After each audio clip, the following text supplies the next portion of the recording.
Hope you're all doing well, guys. Dan here today, and we're taking a look at the BlizzCon 2021 event, in particularly Overwatch 2. Overwatch 1 was a game I really loved. Poured 250 hours plus into that game for a year or two. Absolutely loved it, and I'm really looking forward to the second one. Let's get into some of the stuff while we look at some of the awesome gameplay.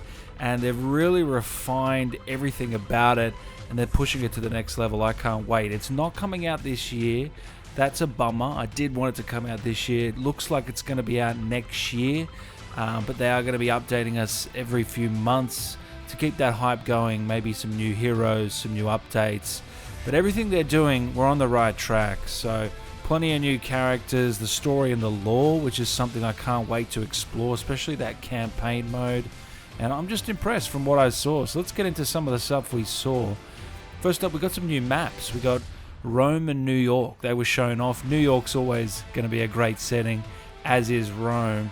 Also, we got this 10 minutes of gameplay that you're seeing here in the background. I got to say, the maps from the first game, looking back, there's some really good maps in that game. They nail the map design, especially for some of the game modes in Overwatch. So I'm looking forward to seeing how New York and Rome play out. PvP, similar to the current format, so they're keeping it similar in terms of game modes and how it works, because if it ain't broke, don't fix it.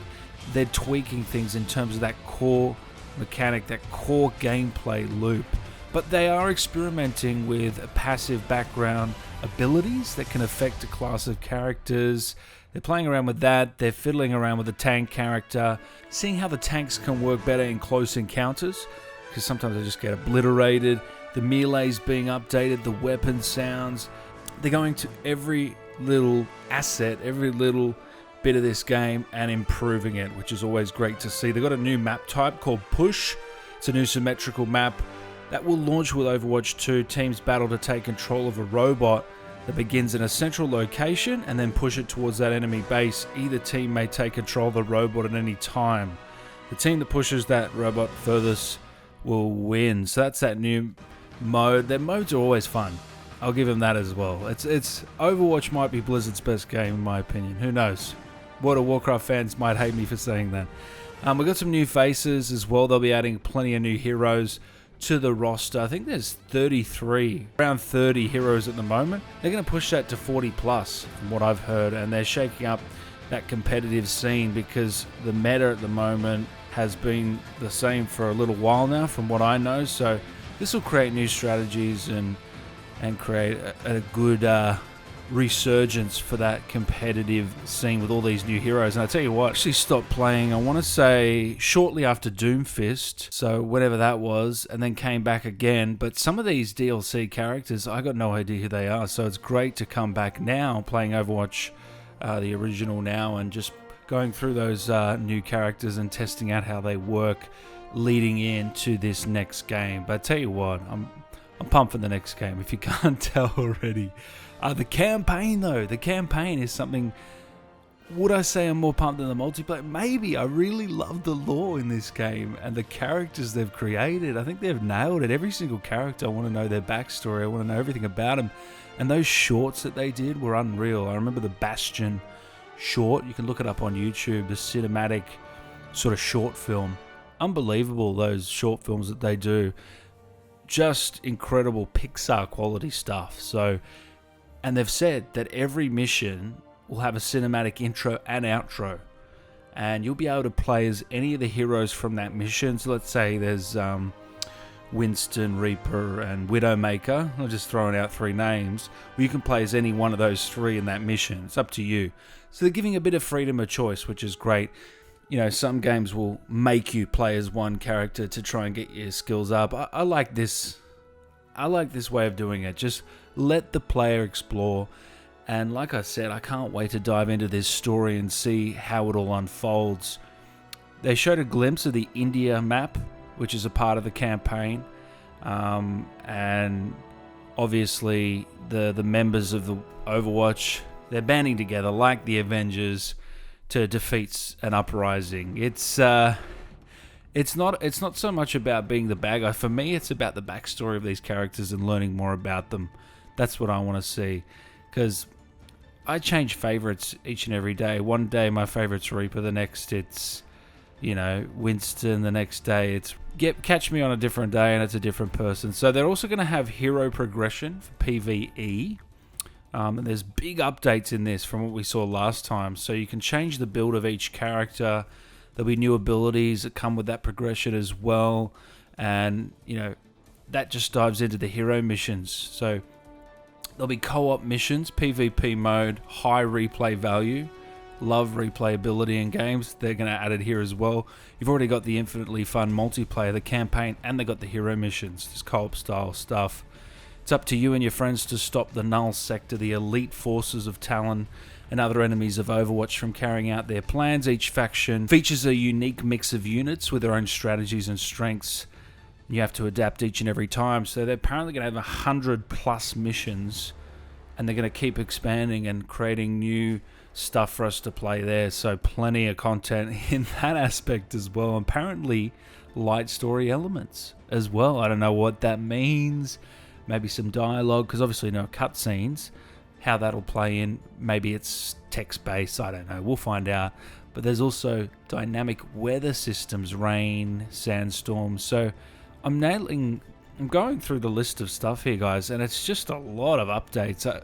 I hear this term Overwatch 1.5 being thrown around.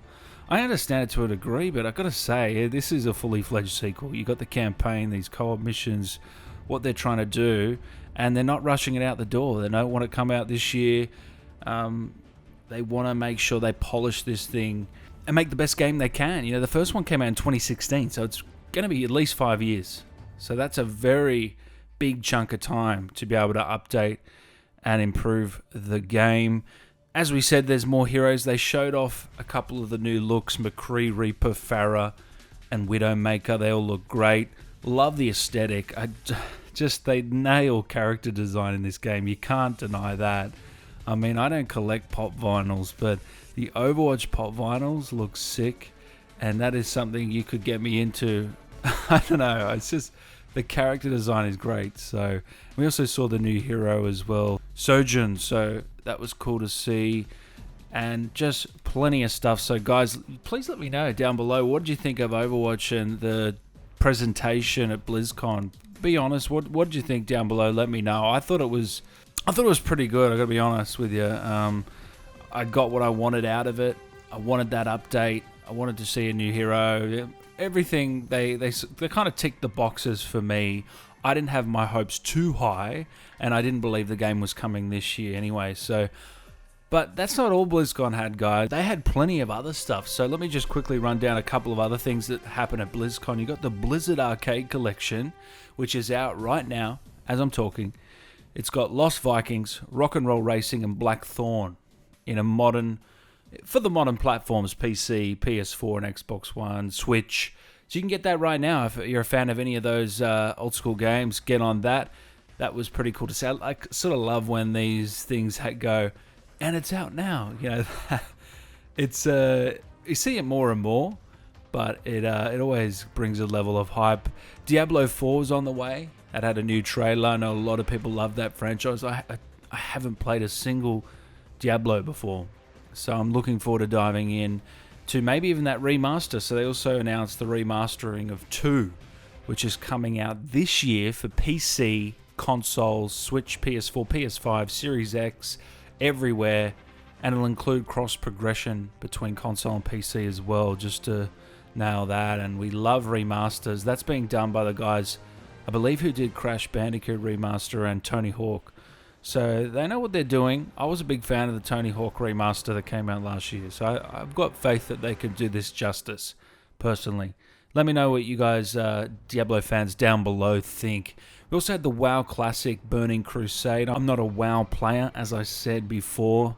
I know plenty of you guys are. I mean, it sinks thousands and thousands of hours. Oh, my cousin, my God, can't get him away from that game. He's played it for 10, 15 years. He loves it. If you're listening, Jason, love you. Another game Jason plays, and I've played plenty of, Hearthstone. And Hearthstone, of course, they're doing some big changes, big meta changes to the game to bring that back. And I haven't played that game in a couple of years, and I'm definitely diving back in. It is my favorite card game ever. Dead set. I was a big Yu-Gi-Oh fan back in the day, but Hearthstone brought me to a new level where I played that thing for, I mean, hours and hours and hours. I only gave it up last year, and they always bring me back. And after this, you know, they're really revamping everything about it. And the upcoming expansion, bringing 130 new cards. It's just, they just know what they're doing with us. They just get you in, and I want to get to Legend. Never got to Legend. If any of you guys know what that is, it's just like the top, 1% sort of thing. Best I got was 2, so I need to get to Legend. But yeah, that's pretty much. There's lots of announcements at BlizzCon, guys. I was quite impressed. Considering we're in a pandemic, it's still, COVID is still around, and it was all online this year. Obviously, didn't get it last year, and I just think they did a really, really good job. I was impressed. So I'm looking forward to I'm optimistic, to be honest, of what they've got coming, especially Overwatch 2. I'm really, really excited for it. I think it looks good, and the first game was phenomenal in my opinion. Probably a 9 out of 10. I know a lot of people, it was their game of the year, 2016. So, and you can't argue it was a good game. So Overwatch 2 is looking very, very, very much the same. So guys, let me know what you think of Overwatch 2, all the other announcements down below. Appreciate you checking out the video, guys. Thanks as always, and I will see you in the next video.